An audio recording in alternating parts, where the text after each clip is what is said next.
When you hear the word slum, what pops into your head? For a lot of us, it's a bunch of preconceived images, right? Usually centered on misery and hopelessness. But today, we're going to look past all that and zero in on one specific place, Korogocho in Nairobi, Kenya. And what's happening there? Well, it might just change the way you think. So let's get into it. This is where I ate the first hamburger of my life. Now, this is a quote from someone who lives in Korogocho.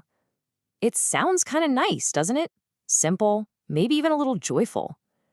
But the story behind this sentence, it reveals a truly shocking reality.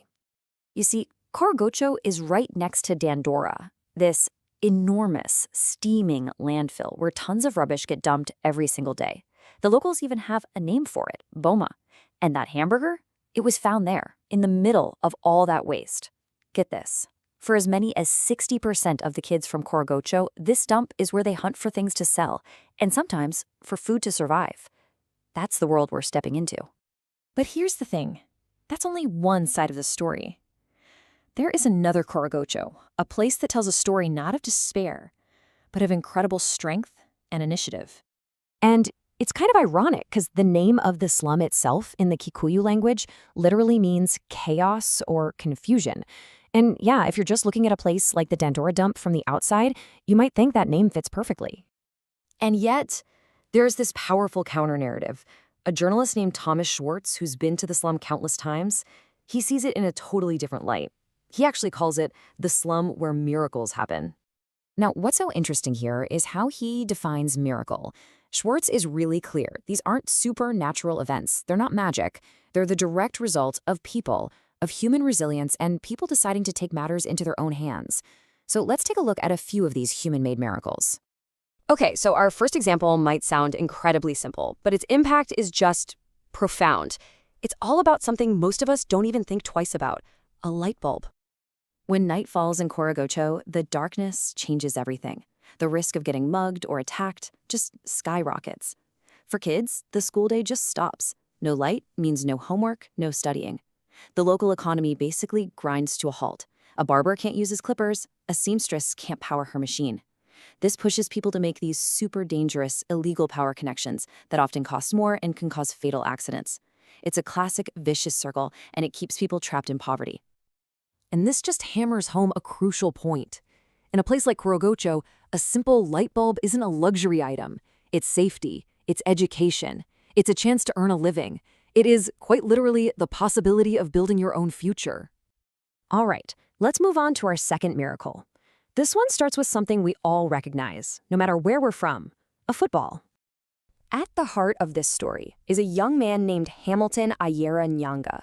He actually grew up in Korogocho and got this incredible opportunity to play for Kenya in the Homeless World Cup. He came home with 1,500 euros in prize money. Now, you've got to understand, in a place where the daily wage is often less than 2 euros, this was an absolute fortune. He could have used it to completely change his own life. But he made a very different choice. Instead, he founded the Ayera Initiative, based on this one powerful belief. A ball can change slums.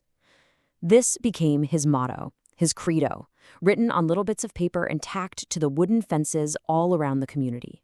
See, Hamilton knew that football was a magnet for young people, but for him, it was never just about the game. It was a tool.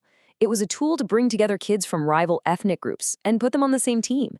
It was a way to offer them an alternative to getting into crime or drugs. The coaches become mentors, people the kids can trust. And today, lots of others follow the same model. Football is often the hook used to provide a hot meal, give kids access to a library, and open a door to education. And for our final miracle, we're going to come full circle, right back to the rubbish and waste we started with. Only this time, it's a story of transformation. You know, the Wakulima Youth Group started from the simplest idea you can imagine. A girl, maybe 16 or 17 years old, just turned to her friends and said, "Hey, we should do something instead of just hanging around." So what was their first act? They cleaned up a dirty little alleyway between the huts. It was a small act of defiance against their surroundings. And from that tiny spark, they developed this absolutely brilliant, sustainable system. They clean up neglected spots, then they collect all the plastic and metal they can find and sell it. They use that first bit of money to buy tools, Then they reinvest their profits into new community projects, like building a chicken coop to provide eggs and income. They're literally creating value out of thin air, out of garbage. And the effect this had on the community was huge. These young people, who maybe before were just seen as idle troublemakers, are now viewed as leaders. They're role models, proving that real change starts when you take responsibility for your own environment. Okay, so we've got light, football, and garbage. What do these three stories really tell us? Well, when you put them all together, one big lesson becomes crystal clear. Here's the key takeaway. Real, lasting development comes from the people themselves. The old model of aid, the kind that's designed in some faraway conference room, often just doesn't work that well. But these grassroots initiatives, they're born from real, everyday problems. They're driven by people who live and breathe the community's needs, and because of that, they get results that outside programs can only dream of. And that brings us right back to our definition of a miracle. The miracles of Korogocho aren't magic. They are the powerful, inspiring result of human resilience, of ingenuity, and of people coming together to act, even when the odds seem impossible. Now, it's really important to be clear about this. The lesson here is not that people in wealthier countries should just step back and do nothing. Not at all. The lesson is that our support is most powerful, most effective, when it's used to empower these incredible self-help initiatives that are already on the ground, already making a difference. And so this whole story leaves us with a pretty fundamental question, one that really challenges all of us. When we look at the world's biggest problems, are we always looking in the right direction for the solutions? Maybe the real miracles are already happening, and our job is just to find them and help them grow.